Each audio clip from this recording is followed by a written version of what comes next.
guys, ako nga pala si Erickson Sarmiento Maribao. At saka yung account na ginagamit namin guys sa anak ng lalaki yan. Palayaw niya Chukoy pero ano yan, Junior, Erickson Junior din yan siya guys.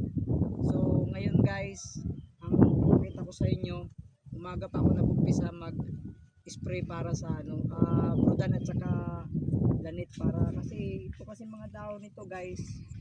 Ano to guys mayroong ako nakita na may nakatirang insekto kaya ako binubumbahan ko ngayon siya guys. Kasi ayan nawawala yung dahon. Kaya yun ang purpose na nag-i-spray ako ngayon guys sa kalamansi na alaga ko guys.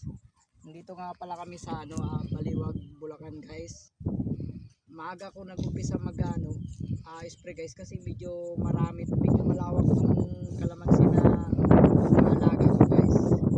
Ngayon tanghali na nga tuloy-tuloy ko pa rin kasi maganda yung panahon guys. Mahirap kasi mag-spray ng ng insekto pag umuulan guys, kaya ito tanghali o maaraw nag-i-spray ako. Medyo mainit na nga kaya balot na nga ako kaya ito guys, ito ganito ang tawag proseso pag guys mag-i-spray.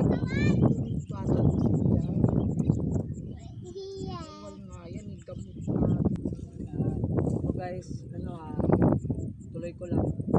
Dito kami, simple pamumuhay lang namin guys.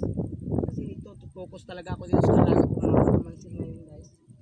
Kasi isang taon na to. So, okay naman guys, lumago na po siya. Kaya ito guys, ito ganito. Ito mag-spray na ako guys. Thank you sa guys. Subscribe, sana suportahan niyo po palagi ang mga video namin guys para kahit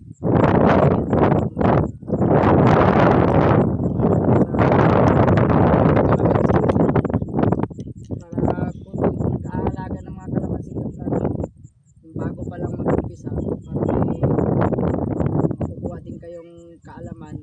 Pero hindi ko naman sinasabi na meron din ba yung mga veterano na, kaya ako din nag-search din ako sa YouTube at saka sa Google para malaman kung ano ba pang mga paraan para pag-aalaga ng kalamansi guys. Kaya sige guys, panoorin niyo ako guys suportahan niyo yung YouTube channel guys. Salamat sa mga subscribers, thank you.